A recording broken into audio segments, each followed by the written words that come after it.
Coverage now on the explosion in West. Tyler played a major role in the emergency efforts after that explosion. Most of the ambulances and medical helicopters were dispatched out of the East Texas Medical Center EMS Communications Center. CBS 19's Anthony Austin joins us from that communications center. It's in North Tyler, where they got one of the first calls about this disaster. And Anthony, the staff there had a long night. As you can imagine, this communications center was very busy last night. They had 3 people just devoted to the situation out in West. Behind me, you can see a huge screen where they were able to coordinate their emergency vehicles to make sure everyone was taken care of in this time of need. West Medic 3, EMS. West Medic 3. We just had a major explosion here. We're going to have firefighters down. I need you to send me 2 trucks if you got them, please. You just heard the first emergency call that came into the East Texas Medical Center EMS Communications Center in Tyler around 7:45 Wednesday night.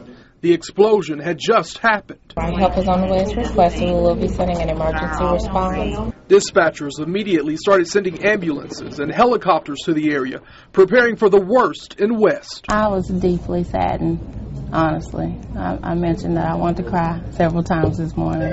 Veronica Ross has been the main emergency dispatcher for the small Texas town since 6 Thursday morning. So far, it's been pretty calm and steady, not as chaotic as last night. A total of 15 ambulances from Waco and Ellis County with at least 2 EMTs aboard and 8 medical helicopters were sent to this small Texas town.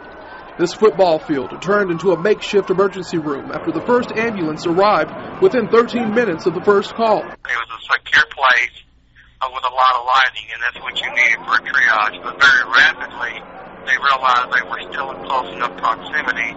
If there was a secondary blast, there could be, a major problem. James Stefka with ETMC and his emergency teams eventually had to move to other locations to treat the cuts, scrapes, bruises, and broken bones of the injured. You see things that are tore apart, vehicles that are tore up just from the impact of the explosions. Using various maps stationed around the communication center in Tyler, workers here were able to tell them where they needed to go. In my opinion, it almost helps because we're not right there in that community.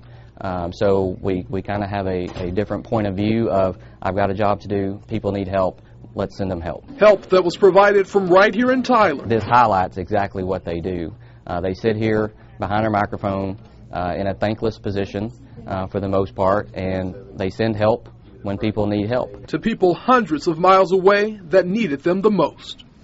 As I mentioned earlier, 15 ETMC EMS ambulances responded to the situation in West, but there was a total of 30 from all over. Some of these people weren't even called. They just saw the need and came out to help. So you can see everyone is stepping up to the plate to make sure everyone is taken care of at this time. Reporting in Tyler, Smith County, Anthony Austin, KYTX CBS 19 News. Back to you. And a quick response by those ambulance crews. Thank you, Anthony. We're told close to 400 emergency personnel from across the state and the nation are currently in West. According to the United States Fire Administration, at least 11 emergency responders died in that explosion. None were with ETMC. Those with East Texas Medical Center EMS tell us they are currently the primary emergency resource in the aftermath of this explosion. Now, Champion EMS, which is a partner of Trinity Mother Francis and Good Shepherd Medical Center, is on standby but has not yet been called.